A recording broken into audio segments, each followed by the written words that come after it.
algo que nos puede hacer sentir orgullosos como seres humanos, no estoy hablando de nosotros, sino estoy hablando como de la humanidad en general, es la capacidad creativa que tenemos. O sea, a mí me impresiona cómo somos de creativos. Resulta que si usted ha leído la historia o si conoce la historia, a finales del siglo XIX había algo que se llamaba la Revolución Industrial y hubo un montón de inventos. Y obviamente cada invento se llevaba a un lugar para sacar una patente y era como el derecho que tenía la persona a decir este invento era mío. Y la persona que era el director de patentes en un momento vio tantos inventos que llegó y dijo algo así como, todo lo que podía inventarse ya se ha inventado. O sea, el man dijo, ya esto no hay más, o sea, ¿qué más se van a inventar? Y resulta que eso fue finales del siglo XIX y el siglo XX y lo que llamamos de pues resulta que lo que se ha inventado es mucho más de lo que se inventó en todo el tiempo. Es más, me sentía ya como viejito porque los que son contemporáneos conmigo, hubo cosas que vimos y eran wow, y ahora eso es pasado de modas, ¿verdad? Entonces, ¿cuántos tuvimos un Betamax en la casa? Y eso era wow, y eso es un vejestorio. ¿Cuántos tuvieron, bueno, ya yo no soy tan viejo, ¿no? ¿Cuántos tuvieron radiola en la casa? ¡Wow! ¿Y qué radiola? Ahora ni equipo de sonido ni nada, eso ya es vejestorio. Y habla de lo rápido que va la tecnología, de lo que va sucediendo y cómo esa tecnología y cómo todo eso que hay, en cierta manera genera un cierto bienestar o un cierto adelanto o muchas cosas que son importantes, pero también a veces trae situaciones difíciles. Hoy yo no sé si escucharon las noticias, pero una de las noticias del día fue que en Australia decretaron que los niños menores de 16 años, creo que está prohibido que se metan a redes sociales. Están diciendo esto es delicado, o sea, que los chinos se metan desde tanta edad y que no tengan el filtro para saber qué es bueno y qué es malo. Y creo que en Australia, si no estoy mal, un chico se suicidó por causa del bullying o algo así. Entonces, están mirando cómo ese avance que supuestamente es bueno, toca controlarlo porque está perjudicando. Pero me hacía una pregunta y es, si el hombre es tan creativo, ¿habrá algo que le quede grande al hombre? O sea, ¿habrá algo que es imposible para el hombre? Y resulta que pues me puse a pensar y pues de pronto que a nivel tecnológico y lo que sea podrán inventar muchas cosas, pero descubrí que hay algo que es imposible para el hombre y lo que es imposible para el hombre es cambiar su corazón. Después de tantas guerras, después de tantas historias, después de tantas cosas, nosotros deberíamos estar avanzadísimos en la paz, en la tranquilidad, en la armonía, pero todavía tenemos guerras, todavía tenemos conflictos, todavía tenemos peleas. ¿Y es porque el hombre no ha podido cambiar qué? Su corazón. Y su corazón sigue lleno de orgullos, de resentimientos, de amarguras, de conflictos, de envidias, de disensiones, de pretensiones, de cosas que son malvadas y hacen que el mismo pecado que dañó y desvió el corazón del hombre en el Edén sea el mismo corazón que tenemos hoy. Y usted podría decir, no, pastor, es el mismo, es peor. No, es el mismo. Porque el foco es uno, desobediencia total, o sea, darle la espalda a Dios y querer vivir como nosotros queremos, de la manera que nosotros nos parece, olvidándonos de Dios y siempre teniendo ese corazón como altivo y soberbio. Por eso he titulado la enseñanza en esta noche, lo que es imposible para el hombre. Lo que es imposible para el hombre. Y espero, porque quise darle otro título, pero no, pero pienso que al final vamos a entender y es a lo que Dios nos llama. Entonces, eso que es imposible es que nosotros podamos agradar a Dios con nuestro corazón como Él quiere. O sea, que amemos a Dios y lo agrademos sobre todas las cosas y que amemos a nuestro prójimo y lo respetemos como nos respetamos y nos amamos a nosotros mismos. Eso es el mandamiento, el gran mandamiento, ¿verdad? Entonces, lo que Dios quiere es que yo lo ame a Dios y lo agrade. Entonces le pregunto, ¿es fácil agradar siempre a Dios? Y nos vamos a dar cuenta que no siempre es fácil agradar a Dios. Pero en segundo lugar, que yo pueda amar a mi prójimo como me amo a mí mismo y lo respete de la misma manera. Y vemos que tampoco es posible, que fallamos en eso. Y quiere decir que nuestro corazón está mal. Así que desde ese panorama desalentador y catastrófico, que de pronto es lo que nos ambienta la charla de hoy y lo que nos viene hablando el autor de Hebreos, hoy iniciamos el capítulo 10. Bueno, ya estoy viendo que como que va a tocar hacer un paréntesis para ya las charlas de fin de año y de inicio de año. Pero vamos a mirar si alcanzamos a terminar el capítulo 10. Pero inicia y me parece bien importante porque escúcheme, pareciera que dijera lo mismo. Ah, pastor, pero es que repite lo mismo. No repite lo mismo. Dice cosas muy parecidas, pero siempre nos lleva a conclusiones diferentes. Y el capítulo 10 empieza hablando de lo siguiente, versículo 1 al versículo 4 dice: el sistema antiguo bajo la ley de Moisés era solo una sombra, un tenue anticipo de las cosas buenas por venir, no las cosas buenas en sí mismas. Bajo aquel sistema se repetían los sacrificios una y otra vez, año tras año, pero nunca pudieron limpiar por completo a quienes venían a adorar.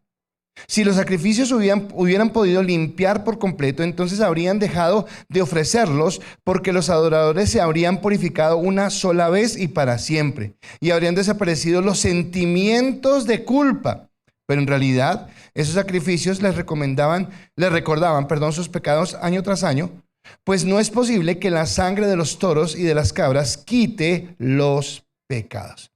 Así que otra vez usted dice: sí, pastor, está hablando de lo mismo. Ya sabemos que el antiguo no, que es este, y entonces está hablando de lo mismo. No.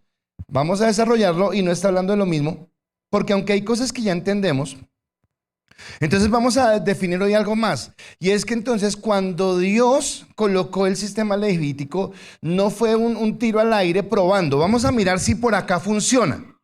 Vamos a darle la ley al hombre a ver si funciona, y si no, buscamos un plan B.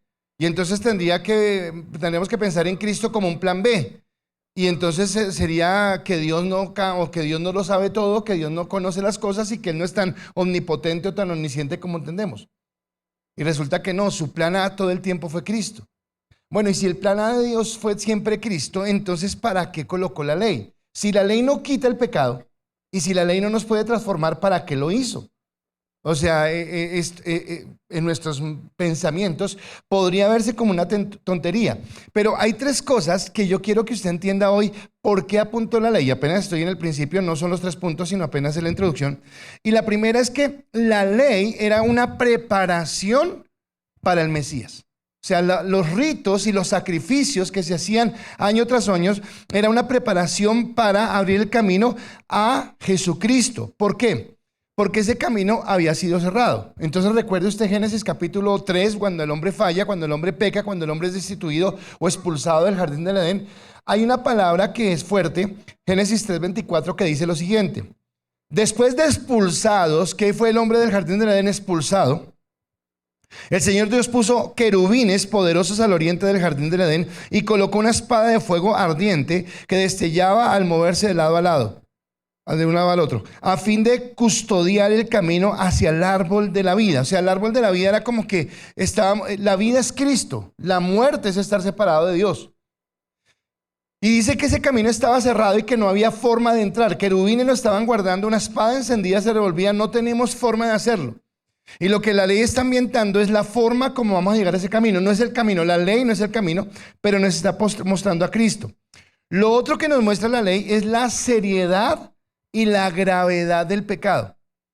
Y hay cosas que vamos a hablar hoy de santidad, de pensamiento, de pecado, que quisiera que le diéramos el peso que tiene. Porque a veces hay palabras que de tanto usarlas, entonces como que pierden su verdadero valor. Por ejemplo, el amor. Entonces decimos que como todo el mundo, entonces te amo, te quiero. Entonces el amor ya no se entiende, y el amor es algo muy fuerte, muy profundo, y es algo que realmente exige un compromiso. Acá en este sentido, el pecado es algo que nos aparta de Dios. A veces bromeamos con el pecado, a veces como que, ay, sí pequé, pero Dios me perdona, y como que lo miramos como algo muy suave. Pero el pecado era tan grave, el pecado era tan fuerte, que aunque los sacrificios de los animales no podían quitar el pecado, mas sin embargo, para una reconciliación temporal con Dios, era necesario que un animal muriera. O sea, es fuerte. Cuando nosotros vemos hoy en día las mascotas, los que han perdido mascotas saben que es doloroso, porque hay un cariño en lo que sea. Pues resulta que la muerte de un animal también pues podría doler de alguna manera. Y dice, es tan grave el pecado que aún una muerte tenía que existir. Y nos está apuntando a la santidad de Dios, a la justicia de Dios y a lo grave que era el pecado, tan grave que solamente la muerte puede limpiarlo. Pero la tercera característica, la tercera razón por la cual se da la ley, es por la necesidad que tenemos de entender que había una necesidad de un perdón pleno, o sea, no algo sencillo, sino que realmente yo me sintiera perdonado. Dice acá que antes no se quitaba la conciencia, la carga, como que "Oh, yo pequé y bueno, yo pido perdón, pero sigo". Yo no sé si usted ha leído la historia de Martín Lutero, pero Martín Lutero tenía esta condición y dice que él se confesaba todo el tiempo. Si usted ha visto la historia, cuando él se mete a sacristán, no, cuando empieza a hacer el curso de sacerdote, no sé cómo se llama eso. Cuando él empieza novicio, él todo el tiempo se está confesando y cuenta la historia que él va y donde el cura le dice: cura, pecado porque tal cosa, no sé qué, y el cura lo absolvía y él iba caminando y le cura, a veces perdóneme porque tal cosa. Y él era consciente de su condición y nada le quitaba. El cura le decía: ya, pues vaya y peque un ratico más para que tenga algo nuevo que decir.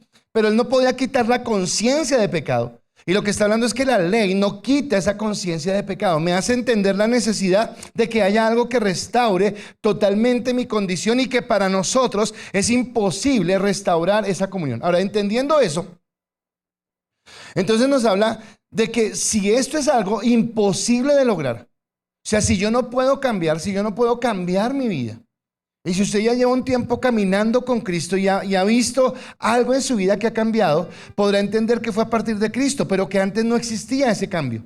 Que antes usted repetía lo mismo. Y acá entonces, si no podemos hacerlo, ¿cómo podemos lograr a esto? Y es entender cómo nosotros hemos fracasado. No importa cuántos inventos y cuántas cosas hemos fracasado. En estos días he estado muy sensible, porque obviamente yo no quiero entrar en política, ni mucho menos de esto, porque estamos llamados a Cristo, pero ver lo que pasa. Y entonces de pronto se ambientó un poquitico porque mi esposa me puso a ver una película y esa película era de unas personas que fueron a rescatar a alguien y ver cómo la dictadura de ese país asesinó a algunas personas y dañó tantas vidas, era doloroso. Hoy estábamos con el premio Nobel de Paz de esta chica. Y no sé cuántos vieron el discurso de esta persona y cuántas personas han dicho: oiga, pero pilas. Y entonces uno dice: pero ¿qué estamos pensando? ¿Qué estamos viendo? ¿Pero qué pueden más? El orgullo y el ego. Me molestaba y perdónenme, me meto, pero no estoy hablando de política, estoy hablando del corazón del hombre. Pero estaba escuchando un programa y en ese programa alguien decía: es que como usted se fue con fulanito de tal, yo volteé por tal alcalde. Y ese alcalde por el que votó robó un montón de cosas. No es Petro, era otro alcalde, Samuel Moreno. Yo voté por él porque no me gustaba el que usted tenía. Después decían: y yo vi que la alcaldía del presidente que tenemos fue mala, pero voté por él porque usted iba con tal persona. Y yo decía: o sea, ¿cómo podemos votar más por el odio que por entender a qué estamos llegando? ¿A qué estamos? Pero ¿de qué me habla eso? Del corazón del hombre, que es un corazón de resentimientos, de amarguras, que no pensamos con claridad, sino que siempre queremos buscar como caminos cerrados que nos llevan a dolor. Ahora, escuchaba las palabras de la hija de esta señora Corina y obviamente dolía por lo que están sucediendo los venezolanos y dolía por lo que podemos llegar a vivir nosotros si no nos ponemos pilas. Pero ahora yo quiero preguntarle algo y es: ¿y cómo no nos duele las personas que se pierden sin Cristo? Porque es mucho más duro. Porque el dicho popular dice: no hay mal que dure 100 años ni cuerpo que lo resista. O sea, como que acá en esta tierra en algún día se acabará el sufrimiento. Pero usted entiende que la condenación es eterna, que en la condenación no hay esperanza, que no hay forma de cambiar y que nosotros tenemos la palabra de vida y que eso que era imposible para nosotros, cambiar el corazón, se puede cambiar a través de Cristo. Pero que solamente los que han sido elegidos, pero que nosotros tenemos que llegar a esos elegidos a compartir la palabra. Y entonces acá viene mi primer punto y es que Cristo llega a hacer posible lo imposible. Lo que hace Cristo es llegar en escena. Entonces Cristo no es el plan B de Dios, no es que la ley falló y como la ley falló, Dios se rascó la cabeza allá en el cielo y dijo: ¿y ahora qué hago? Entonces miró a su hijo y dijo: ahora vayas. No, eso no es así. El plan original de Dios desde el principio era Cristo, pero tenía primero que llevarnos a valorarlo. ¿Por qué valorarlo? Porque si yo no lo entiendo, ¿por qué esta palabra que Dios nos está dando? Porque aunque pareciera repetitiva, si nosotros no entendemos realmente el valor del sacrificio, me hierve a mí la sangre, me hierve, no sé si a usted. Pero cuando escucho prédicas tan livianas, donde me dicen que Cristo murió en la cruz para que nosotros tuviéramos una mejor casa, un mejor carro, para que pudiéramos... No, no, no, espere, el sacrificio de Cristo era porque realmente nosotros estábamos muertos, separados, sin esperanza, en dolor, y Cristo lo hizo posible. Así que en esa incertidumbre y desesperanza que teníamos, de la cual no éramos conscientes, porque tal vez usted lo puede ver en su vida, en cuántas veces le compartieron antes de llegar al Señor, y fue hasta el momento que el Espíritu Santo tocó su vida. O cuántas veces usted se ha sentido frustrado, decepcionado porque usted trata de compartirle a alguien del amor de Dios y decirle, y la persona lo mira y lo mira como que, ¿de qué me hablas? Y tú como que te estoy hablando porque para ti es claro, pero para la persona no. Y tú quisieras como, qué sé yo, tener gotas para inyectárselo, alguna cosa, pero no lo entiende y es doloroso porque estamos hablando de una eternidad sin Cristo. Así que Hebreos sigue diciendo, versículos 5 y 6 del capítulo 10, por eso, cuando Cristo vino al mundo, le dijo a Dios, no quisiste sacrificios de animales ni ofrendas por el pecado, pero me has dado un cuerpo para ofrecer. Está hablando Cristo. No te agradaron las ofrendas quemadas ni otras ofrendas por el pecado, es lo que está diciendo. Entonces, el sistema levítico, ¿por quién fue colocado? Por Dios mismo. Pero lo que está diciendo es que aunque el sistema levítico fue colocado por Dios, no era lo que satisfacía a Dios. No era lo que quería. Y otra vez, entonces, ¿para qué lo puso? Lo puso para mostrarnos la incapacidad, lo puso para mostrarnos, ok, les doy la oportunidad de que hagan algo para acercarse a mí, háganlo a través de esto, cambien. Para mostrarnos que era imposible, que yo no podía, que estaba muerto en mi pecado. Déjeme hacer algo pequeñito. Cuando Dios se para frente a la tumba de Lázaro, ¿quién llega a la tumba de Lázaro? Jesús. ¿Quién toma la iniciativa? Jesús. ¿Quién habla la palabra, Lázaro, levántate y ven fuera? Jesús. En ningún momento Lázaro actúa. Así que me habla a mí de que si nosotros somos salvos, no fue porque algún día hicimos algo, sino porque estando muertos, ahora espiritualmente hablando, fue Dios el que llegó a la lápida de nuestra propia vida y nos dijo a cada uno, bueno, levántense, cambien, pero es por la obra, por la bendición de Dios.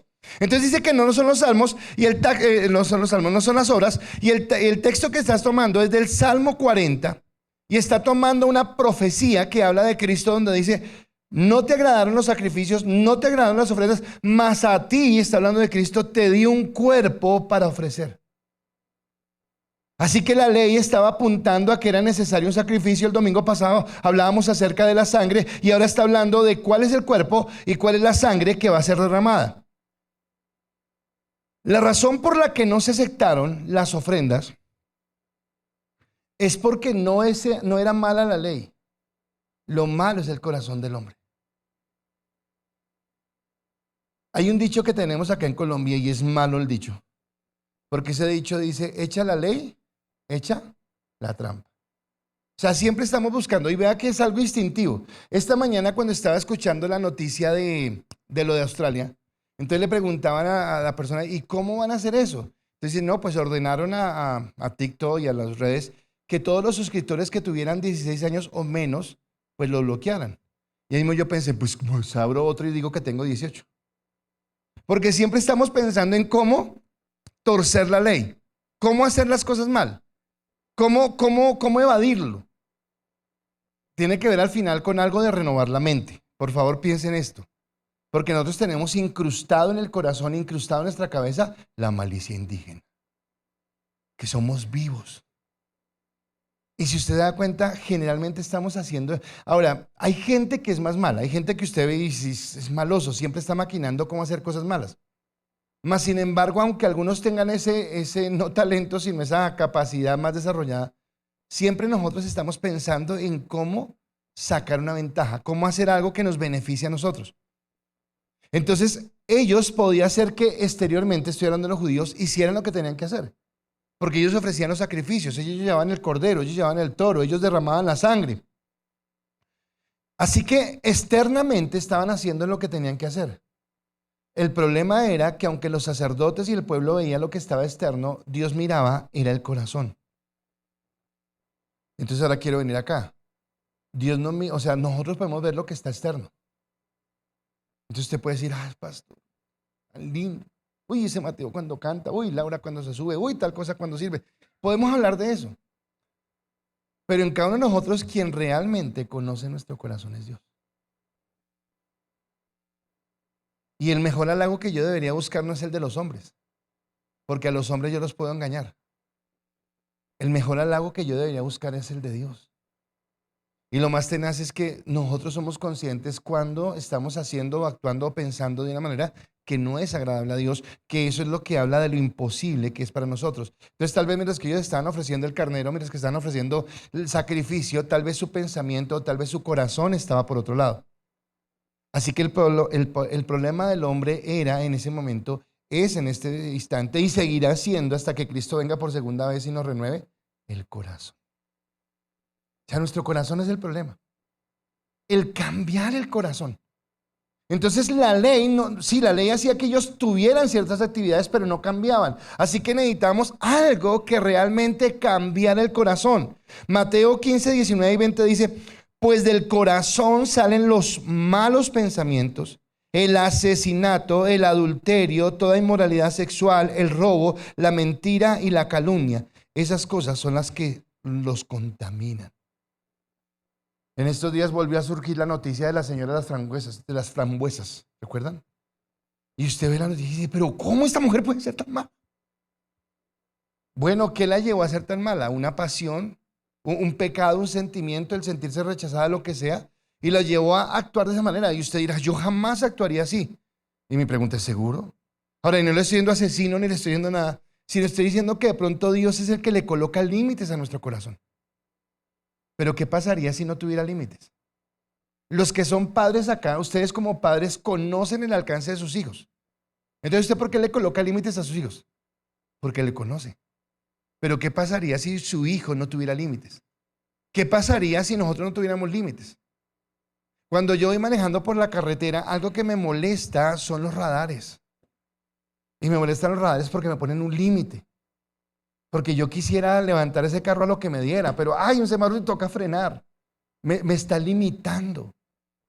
Entonces lo que hacen las normas es limitarnos. Es como restringirnos. Pero el corazón en realidad es malo. Entonces vuelvo a ese ejemplo que me acaba. Si no existieran radares, yo sería feliz. Tal vez corro el riesgo de estortillarme en el carro, pero sería feliz. Porque nadie me está colocando un límite. Entonces la ley lo que hacía era, venga, no sigan, les voy a colocar un límite. Pero eso no quiere decir que sean buenos. Quiere decir que yo estoy frenando el corazón de ustedes. Entonces me muestra que Cristo vino a hacer lo que no podía hacer la ley, que era cambiar el corazón. Ahora vamos a hablar lo que es imposible para el hombre, es mi segundo punto. ¿Por qué es imposible acercarnos a Dios? No sé si usted ha preguntado eso, pero ¿por qué nos era imposible acercarnos a Dios? Y la respuesta podría ser muy sencilla, porque Dios es un Dios santo. Y porque ese Dios que es santo no se contamina con el pecado. Y si mi corazón es malo, si mi corazón es perverso, no hay forma de acercarme. Por eso el autor de Hebreos, después de dar la profecía que está en el Salmo, la va a explicar. Y la va a explicar para que entendamos a qué se refería y qué es lo que está haciendo. Así que en el versículo 7 al 10 dice, luego dije, aquí estoy, oh Dios. Está hablando como si fuera Cristo en primera persona. He venido a hacer tu voluntad, como está escrito acerca de mí en las Escrituras. Primero Cristo dijo, no quisiste sacrificios de animales, ni ofrendas por el pecado, ni ofrendas quemadas, ni otras ofrendas por el pecado. Tampoco te agradaron todas esas ofrendas, aunque la ley de Moisés lo exigía. Luego dijo, aquí estoy, he venido a hacer tu voluntad. Está hablando Cristo. Él anula el primer pacto para que el segundo entre en vigencia, pues la voluntad de Dios fue que el sacrificio del cuerpo de Jesucristo nos hiciera santos una vez y para siempre. Y quiero que se detenga en esa última parte. Para que el sacrificio de Jesús nos hiciera ¿qué? ¿Nos hiciera qué? O sea, Dios, ¿qué espera de nosotros? Ahora, estamos hablando de lo que es imposible para el hombre. En mi propia fuerza, yo no puedo ser santo. En mi propia fuerza yo no puedo alcanzar la rectitud, la transparencia, la pureza que Dios quiere. ¿Usted no se ha dado cuenta que a veces nosotros maximizamos o idolatramos más lo malo? Nos sentimos bien cuando nos dicen, uy, es que es bien avispado. Uy, es que es bien abeja. Uy, es que engaña a la gente. Parece que nos estuvieran echando piropos. Pero pregunto, ¿qué tiene que ver eso con el corazón de Dios? Uy, es que este no se deja de nadie. Y usted en el fondo sabe que esas son como referencias que en nuestro entorno parece que fueran buenas. Pero acá dice que Cristo entregó su cuerpo, que era lo que yo decía, que la sangre del cordero no se refería solamente a la sangre como tal, sino al proceso de expiación. Él expió su vida para que fuéramos santos. Ahora yo quiero que usted hoy cambie un pensamiento. Porque es cierto que Dios te eligió, es cierto que Dios te escogió. Pero yo me quedo con que Dios me escogió para ser salvo. Y entonces estamos contentos porque vamos al cielo. Gloria a Dios, vamos para el cielo. Amén. Bueno, pero ¿fue lo único?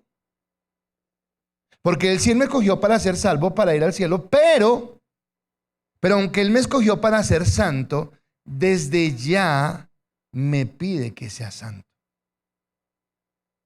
Uy.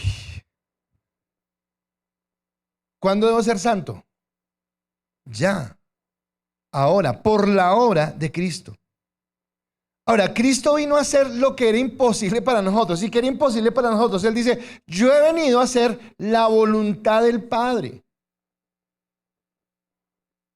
Entonces usted habla con gente que no es cristiana, pero cuando usted le comparte dice, no, es que yo con Dios tengo una relación que es personal. Dios y yo sabemos cómo nos entendemos. ¿En serio? ¿De qué Dios me estás hablando? Porque el Dios que yo conozco no ese es el que tú estás hablando. Porque Dios no tiene una relación diferente con cada persona. Él dice, yo quiero. Juan 14:16 no está en las pantallas, pero Juan 14:16 dice, si me amáis, guardad mis mandamientos. Sencillo. Es eso, es todo lo que toca hacer. Pero piense hoy, ¿cuántos mandamientos quebró usted? ¿En algún momento tuvo mal genio? ¿En algún momento dijo una mentira? ¿En algún momento se salió una mala palabra? ¿En algún momento tuvo envidia? ¿En algún momento criticó? ¿Y sabe que eso es pecado y que la paga del pecado es la muerte? ¿Y que Dios nos está diciendo que está llamándonos a ser santos? Y yo, espere, pero está muy, muy teso. Pues claro, es muy teso, porque por eso Cristo entregó su vida. Así que no solamente me llamó a ser salvo, sino me llamó a ser santo. Entonces Cristo habla de dos tipos de separación. Y lo primero que hace es decir, el primer pacto que había, que era de ofrendas, no lo acepté. No lo acepté, ¿por qué? Porque aunque la gente ofrecía el sacrificio, su corazón no era santo. Aunque la gente entregaba el chivo, el cabro o el toro que le pedían, su corazón no era recto delante de Dios. Entonces era como abominación. Por eso en algún lado del Antiguo Testamento dice que nuestras buenas obras son como trapos de inmundicia delante de Dios. Yo veía un programa, una sección de un programa, y ya no me gusta verla, porque al principio decía tan chévere porque la persona que iba era una persona que hacía buenas obras de caridad. Pero esas buenas obras las publicaba para que todo el mundo viera lo que hacía. Y yo un día dije, no, pero ¿y por qué todo el mundo tiene que ver? O sea, ¿por qué quiero que la gente vea que hago algo bueno? ¿Por qué quiero que la gente vea que yo voy a la persona que está, qué sé yo, en lo más duro de la vida? Y que, no. Si yo lo hago porque lo hago para el Señor. No lo hago para tener más likes o más seguidores o para que la gente... Porque no es eso de lo que se trata. Y acá lo que está hablando es eso, que el corazón no era correcto delante de Dios. Así que esas ofrendas no le agradaron. Pero lo segundo es que dice, es que Dios, Cristo, sí va a dar una ofrenda que a Dios le agrade. Por un momento piense en la cruz del Calvario. Ya ha pasado todo el Vía Crucis, ha pasado Cristo todo lo que tiene que pasar. Y ahora está en la cruz. Y una de las últimas palabras que expresa Jesús es, Dios mío, ¿por qué me has abandonado? Y yo pienso que no hay una soledad más grande. Ustedes que a veces nosotros decimos, ay, es que tengo soledad. No hay una soledad más grande que la que pudo haber experimentado Cristo en esa cruz. Cuando todos los que lo seguían le dieron la espalda. A muchos de los que les ha hecho milagros estaban gritando, crucifícalo. Y en ese momento el rostro de Dios se volteó, el Padre, para no mirarlo porque sobre él estaba el pecado. O sea que la soledad que está sintiendo allí es impresionante. Pero esa soledad que él está experimentando es porque él anteriormente, unas horas antes, había decidido obedecer a Dios, porque él entendía que era santo para Dios, y ser santo para Dios es hacer la voluntad de Dios. Ahora le pregunto, ¿para usted es fácil eso, hacer la voluntad de Dios? Porque sí, somos salvos, amén, pero ¿somos santos? ¿Vivimos en santidad para Dios? ¿Guardamos cada palabra, cada pensamiento, cada sentimiento? Porque él hace la voluntad de Dios por obediencia a Dios y por amor a Dios. Lo que lo motiva es que quiere amar a Dios, y la manera como ama a Dios, o la manera como le demuestra a Dios su amor, es con la obediencia.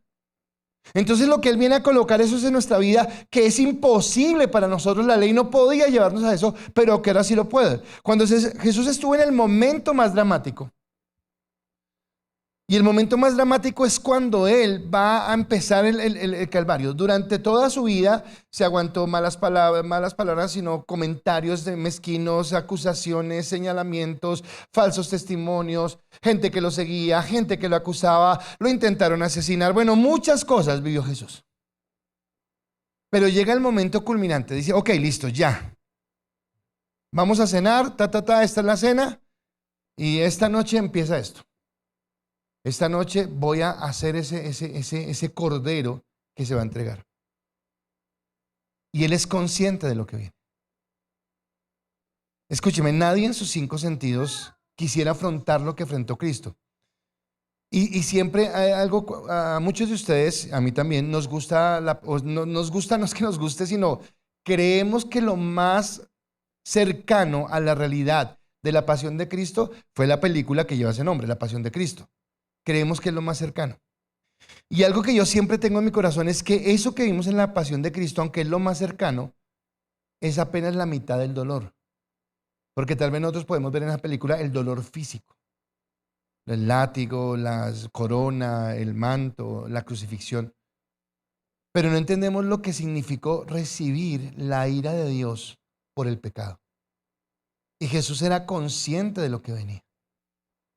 Pero más sin embargo, aunque él es consciente, cuando él está orando en el Getsemaní, Mateo 26, versículo 39, versículo 42, en 2 ocasiones dice esto. Él se adelantó un poco más y se inclinó rostro en tierra mientras oraba. Padre mío, si es posible que pase de mí esta copa de sufrimiento, sin embargo, quiero que se haga tu voluntad, no la mía. Entonces Jesús lo dejó por segunda vez y oró. Padre mío, si no es posible que pase esta copa a menos que yo la beba, entonces hágase tu voluntad. Y yo les he dicho todo este tiempo que Jesús nos tenía a cada uno de nosotros en su mente. O sea, él era consciente que estaba muriendo por ti y que lo que iba a vivir era por ti. Pero ahora quiero preguntar una cosa. ¿Cuántas veces nosotros de pronto hemos dicho, Señor, yo no quiero hacer eso, o yo quiero hacer esto porque es mi gusto? Y de pronto estoy mostrando que no amo a Dios porque es que yo quiero, punto. Y voy a hacer eso porque yo quiero. Y no estamos escuchando a Dios, no estamos escuchando su voz, ni estamos entendiendo que Él nos dice, tú eres un hombre, una mujer apartado para mí. Y esto que haces, esto que sientes, esto que anhelas, esto que buscas, esto en lo que te diviertes, no me agrada. Ay, Dios, igual yo te amo, pero déjame hacerlo. Jesús acá está hablando de algo que Él no tiene que hacer. Mas, sin embargo, es tanta su sujeción y es tanta su humildad que él dice, Señor, aunque sé lo que me espera, que no se haga lo que yo quiero, sino lo que tú. Así que Cristo es el sacrificio aceptado por Dios. Pero ese sacrificio es aceptado, obviamente primero porque es Él, pero en segundo lugar, porque ese sacrificio viene como producto de una disposición a obedecer. sea, realmente yo quiero hacer la voluntad de Dios. ¿Cuándo fue la última vez que usted se levantó de su cama en la mañana y dijo, Dios, hoy quiero solamente hacer tu voluntad? Hace un momento les dije cuántas cosas en qué fallamos hoy. Una mentira, un mal genio, una envidia, lo que sea. Ahora, no es los acuso, no, porque tal vez yo estoy en lo mismo. Entonces me pregunto a mí mismo, pero le pregunto a usted, ¿qué hubiera pasado si en la mañana cuando me levante le hubiera dicho, Dios, yo quiero hoy hacer tu voluntad?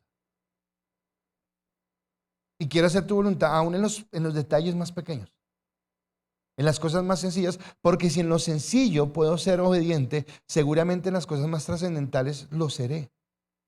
Entonces, déjeme ser como exagerado, pero si tal vez tuve la oportunidad de coger una moneda de 50 pesos que estaba por ahí mal parqueada y no la cogí porque dije, no es mía y no es santo que yo la coja, tal vez el día que me presenten una millonada voy a entender que no.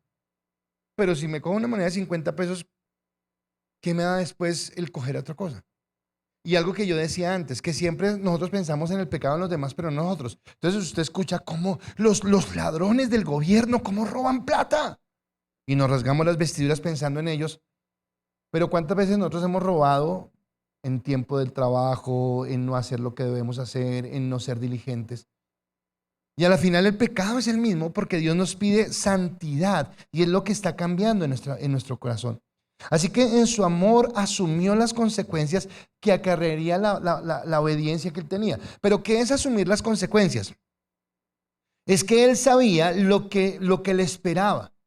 Decía el domingo, creo que fue el domingo, decía, cuando un animal era llevado al sacrificio, el animal no tenía ni idea de lo que estaba haciendo. Dios permitía que temporalmente ese pecado, esa sangre de ese animal, como que temporalmente conciliara al hombre con Dios, temporalmente, pero el animal no sabía lo que estaba haciendo. Pero el sacrificio, el Cordero de Dios, que es Cristo, Él es consciente de lo que está haciendo.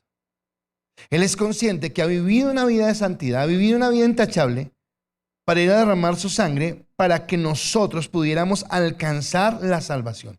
Por eso en Filipenses 2:8, cuando está hablando de la humillación y la exaltación de Cristo, en Filipenses dice, se humilló a sí mismo en obediencia a Dios y murió en una cruz como morían los criminales. Escúcheme, esta fue la obediencia de Cristo. La obediencia de Cristo es, ok, estoy dispuesto a humillarme y estoy dispuesto a humillarme tanto que voy a morir como mueren los criminales. Yo he leído muchas veces esto. Y me dicen que cuando alguien era crucificado, cuando usted entra a una iglesia católica, de pronto la iglesia católica es muy pudorosa y coloca en las partes nobles de Jesús un pequeño paño para que no se vea nada. Ahora sí es escandaloso que en una iglesia católica no estuviera el paño. Pero lo que dicen es que era tanta la humillación que los que eran crucificados desnudos. Para más vileza, para más vergüenza. Y él hizo esto porque él decidió ser santo. Y la forma como decidió ser santo fue siendo obediente. Y la manera de ser obediente era anteponer su voluntad a la voluntad de Dios. Y es lo que nos está hablando hoy. ¿Cuál es la manera que tengo? Porque aclara nuestra incapacidad, pero también muestra su amor incondicional. Porque otra vez volvemos, no lo merecíamos. Yo no merecía ese amor. Es más, aún no lo merecemos, nunca lo mereceremos. Nunca. Pero Dios nos amó. Y Él nos otorga algo que es imposible en nuestras fuerzas. Y acá es donde viene lo que es imposible. ¿Qué nos otorga? ¿Cómo está hoy tu relación con el Espíritu Santo? Porque lo que Él nos otorga cuando va a la cruz del Calvario es la capacidad de vivir una vida en santidad. O sea, Dios no nos pide algo para martirizarnos o para frustrarnos. Cuando creemos en Cristo, Él está haciendo esto. El versículo 10 dice, hacernos santos. Bueno, quiero decirle que ese hacernos santos, que está en la Nueva Traducción Viviente, que es la versión que estoy utilizando hoy, en la traducción lengua actual lo dice como que Dios nos eligió. Ahora, cuando hablamos de que Dios nos eligió, entonces es sinónimo de que Dios nos hace santos. Y entonces usted siempre toma la lección como, wow, Dios me salvó. Amén, sí. Pero ¿por qué te salvó? Porque quiere que tú marques la diferencia. Porque quiere que tú y yo seamos diferentes.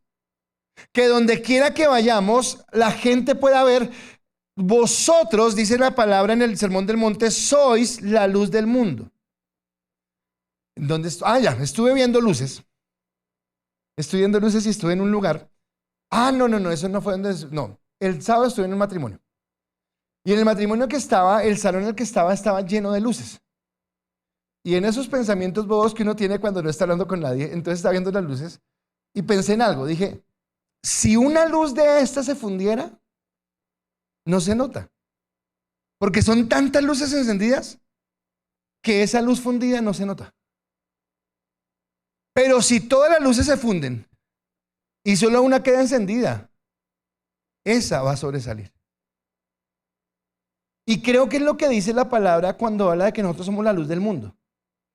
Que en un mundo que anda sin luz, porque anda en oscuridad, mi luz debería verse. Ahora pregúntate si al lugar al que tú vas, la gente con la que te... No en la iglesia, porque en la iglesia nos podemos brillar las aureolas unos a otros. Decirnos lo buenos que somos, lo santos que somos, lo apartados que somos para Dios. No, en donde no conocen. En la luz. Esta mañana Lucy en la oración decía algo que tenía razón. O sea, lo que tenía razón, lo que hiciste tenía razón, pero me pregunté algo. Lucy decía, bueno, y vienen las fiestas y por favor no nos dejemos contaminar si no seamos testimonios. Amén, yo digo amén a eso. No nos contaminemos. Pero mi pregunta era, ¿y deben decirnos eso? O sea, ¿deberían recordarme a mí eso? ¿O yo entiendo que soy luz? Entiendo que debo apartarme en todo lo que hago porque Dios me eligió. Entonces, ¿para qué te eligió? Te eligió para que seas santo. Por eso Dios no quiere que nos contaminemos con nada. Por eso nos lleva a apartarnos, por eso nos lleva a escoger. Entonces está el amor ágape y está el amor filial. El amor ágape es que vamos a amar a todo el mundo, pero el amor filial es que no todo el mundo va a ser mi mejor amigo. No con cualquier persona voy a juntarme. Porque yo soy apartado, o sea, yo no me pertenezco a mí mismo. Cambia este pensamiento, yo no me pertenezco a mí mismo. Ahora le pertenezco a alguien y ese alguien es Cristo. Y se lo cambio o se lo amplío mejor. Dice la palabra que Él nos libertó de la esclavitud del pecado. Ahora piense usted cuando vivía sin Cristo. Y usted simplemente hacía lo que su carne quería. Y no había ningún lío. Pero ahora lo que gobierna es el Espíritu. Entonces lo que era imposible para la ley, que era transformarnos, es posible por Cristo porque somos sus elegidos. Así que eso es posible para quién, no para todo el mundo, sino para sus elegidos. Entonces cuando usted empieza a actuar diferente, van a decir, uy, pero es que usted sí es como fanático. Ay, pero es que usted es como loco y en aleluya. Es que en la iglesia le prohíben o algo. Pero usted vendrá a la palabra, por eso la comunión con el Espíritu Santo, que me dirá que hay cosas espirituales que solamente se pueden entender por el Espíritu y para el mundo van a ser locura. Y todos acá conocemos a alguien que nos ha mirado de arriba abajo como diciendo, pobrecito, lo perdimos. Y la verdad sí, nos perdió. ¿Quién nos perdió? El mundo. El mundo nos perdió porque ahora somos para Cristo. Así que la transformación es para vivir una vida que le agrade a Dios. Uy, esto es violento. O sea, yo vuelvo a repetirle, por la mañana me levanto y le digo, Dios, que lo que hoy viva te agrade. Que lo que hoy haga te agrade. Que cada palabra de mi vida te agrade. Que antes de hablar pueda pensar lo que voy a decir para que no te moleste lo que yo haga. Primera de Tesalonicenses 4:3 dice, la voluntad de Dios es que sean santos, entonces aléjense de todo pecado sexual. Y resulta que caer en pecado sexual hoy en día es facilísimo. Porque es que ya no solamente es tener relaciones o no sé qué, sino ¿qué vemos? ¿Qué conversaciones tenemos? ¿Qué conversaciones aceptamos? Porque es que a veces, pues no, yo soy santo, pero Pero acá me río porque pues para no, espere, soy santo. O sea, Dios me llama a ser santo, Dios me llama a apartarme, porque ya no me pertenezco a mí mismo, porque hay alguien que en ese precio que pagó en la cruz me compró. Y lo entiendo solamente a partir de la regeneración y del nuevo nacimiento. Es por la regeneración y por el nuevo nacimiento que lo puedo entender. Cristo cumplió la perfecta voluntad de Dios, pero ahora Él suministra esa santidad a mi vida y Él la coloca. Por eso Efesios, Pablo dice en Efesios 4:24, pónganse en la nueva naturaleza. En la Reina Valera dice, vestidos pues, entonces, pónganse en la nueva naturaleza creada para ser a la semejanza de Dios, quien es verdaderamente justo y santo. Ahora, mi vestido de harapos, mi vestido de pecado, mi vestido de maldad, mi vestido de envidia, mi vestido de inmoralidad, mi vestido de codicia, ese quedó en el ropero. Eso éramos. Ya Dios no se acuerda de eso, pero quiere que yo me vista de una naturaleza nueva creada en Dios. Así que Dios nos llama a ser santos, y ahora tenemos dos formas de ser santos. En primer lugar, todos acá, si hemos confesado a Cristo, somos santos. Y a esa santidad se le llama santidad posicional. O sea, yo en mi posición en Cristo, por haber sido elegido por Cristo, Dios me ve santo. Ay, pastor, pero dijimos que hoy dijimos una mentirita, o que hoy nos enojamos, o que sí, pero mi posición en Cristo es que yo soy santo. Entonces, posicionalmente, Cristo nos ve santos. Pero esa es una parte de la santidad. Tengo una santidad posicional, pero hay una santidad progresiva. ¿Y qué es la santidad progresiva? Es que yo camino con Cristo. Para caminar me preguntaba, creo que era Sofía estos días, me decía, pastora, ¿a usted no le pasa que con la pastora de pronto a veces dicen lo mismo al tiempo? ¿O piensan lo mismo al tiempo? Y creo que ella lo que se refería era decirme, ustedes de pronto no han dado tanto tiempo con la pastora que ya de pronto piensan o piensan igual, o hablan o igual, o opinan igual. Entonces los que son casados o los que viven mucho con una persona, con una hija, con un hijo, pueden pensar lo mismo. Pero ¿por qué llegamos a eso? Porque es tanto el estar junto con esa persona que llegamos a hacer eso. Ahora, cuando camino con Cristo, voy a hablar como Cristo, voy a pensar como Cristo. Pedro trató de negarlo. Pedro trató de decir, no, yo no lo conozco. Se llenó de miedo, se llenó de argumentos y no lo conozco. ¿Y qué le dijeron? Pero no lo niegue, si usted habla igualito. ¿Por qué? Porque Pedro tenía impregnado a Cristo en su vida. Le pregunto, ¿Cristo está impregnado en su vida? ¿Ha dejado, recuerdan que hablamos hace unas prédicas, que no era una religión? ¿Usted ha dejado de tener una religión para realmente tener una relación con Cristo? Una relación que requiere compromiso, que requiere bendición. Si el matrimonio es tan importante en la Biblia, porque todo empieza con el matrimonio, Adán y Eva, porque el primer matrimonio que hace Cristo es unas bodas, y porque todo terminará en el matrimonio de la iglesia con Cristo. Entonces mírenme acá, quiere decir que nosotros somos la novia y que estamos comprometidos con Cristo. Y si yo estoy comprometido con Cristo, esto no es una religión, es una relación con Él, en la que yo le he dicho, ok, tú me compraste, yo por amor me he entregado a ti, y ahora camino en lo que Dios quiere.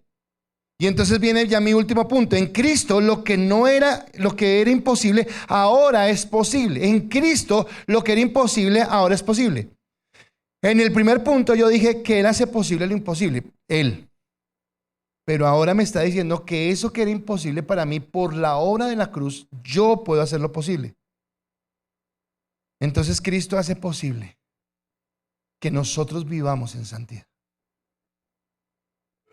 Cristo hace posible que tú seas santo. Así que cuando la palabra te dice en Primera de Pedro que nosotros estamos llamados a ser perfectos como Cristo lo es porque Él sabe que no lo puedes hacer tú en tus fuerzas, sino lo puedes hacer tú en el poder del Espíritu Santo.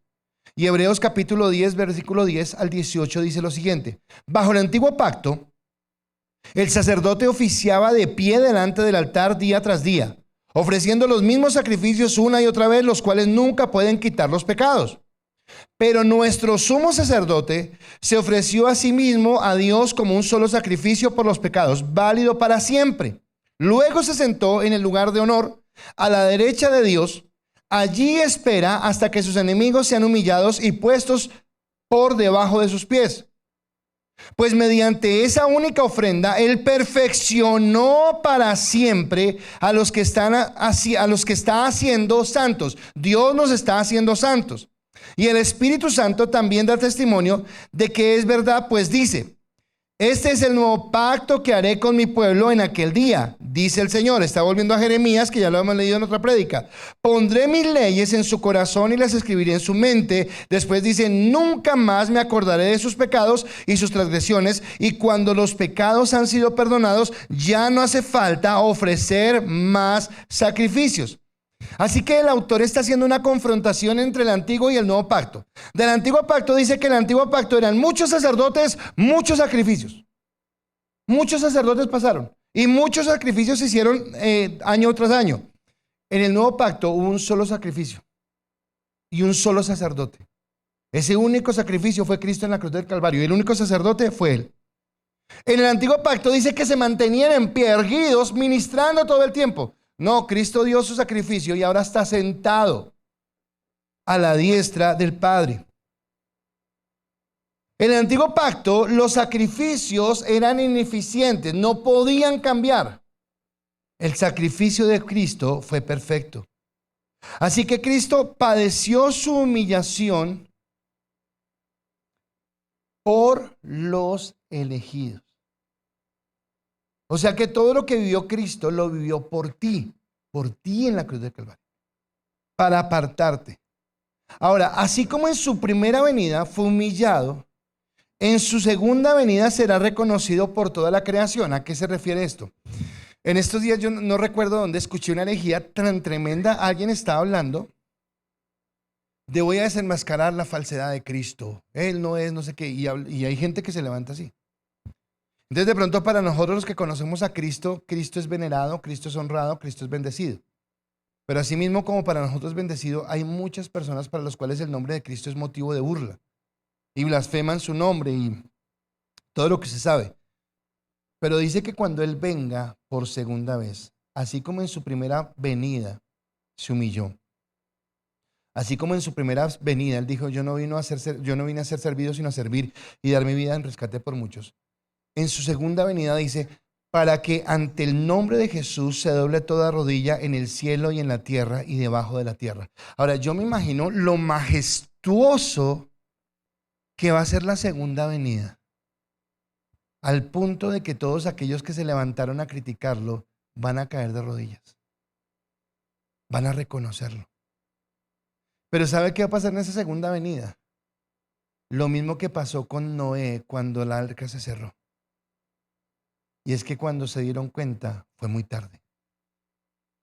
Cuando se dieron cuenta ya no había tiempo. Por eso debemos hacerlo ahora.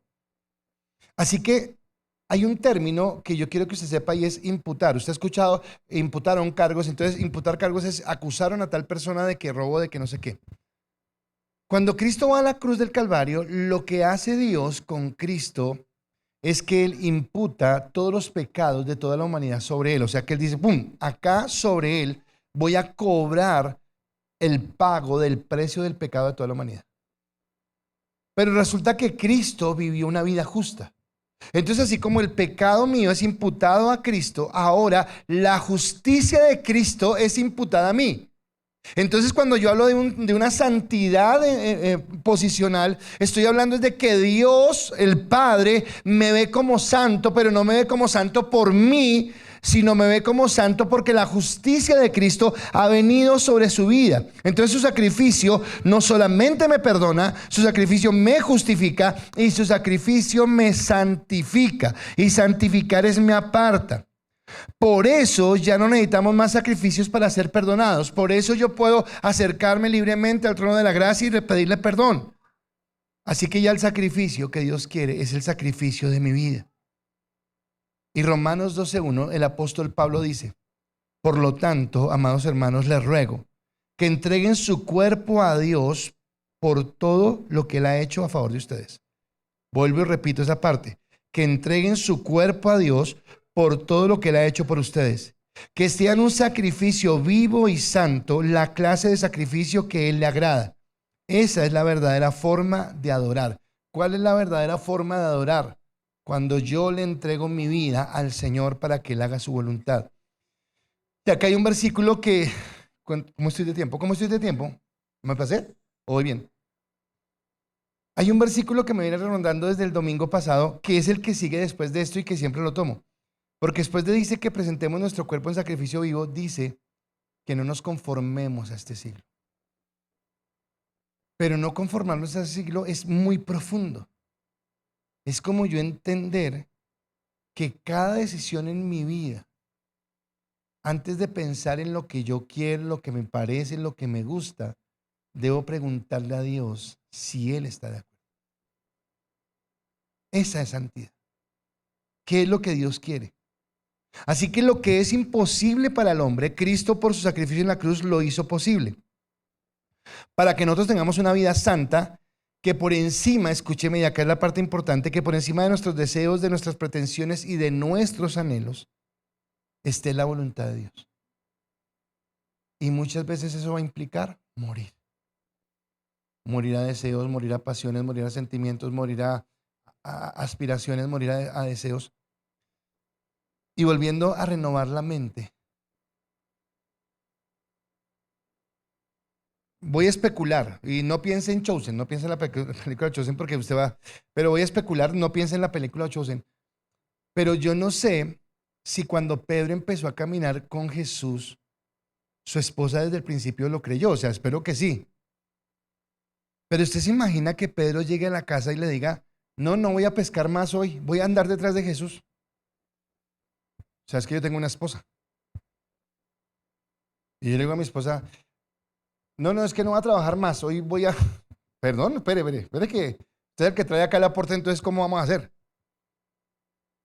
O sea, ¿cuál fue la impresión tan grande de Jesús? Que ellos dejaron de pensar en sus sueños personales en esta tierra por pensar en la eternidad. Y tiene que ver con el entrar. Ahora, no, vuelvo y como siempre repito, no estoy diciendo, ahora no, pues, no. Tenemos nuestros sueños, tenemos nuestras aspiraciones. Dios está guiándonos, Dios nos está bendiciendo y gracias a Dios por lo que Él nos permite. Pero mi pregunta es, ¿todo lo que yo hago está bajo la voluntad de Dios? ¿O hay cosas en las que me puedo dar licencia y digo, ay Dios, en esto no?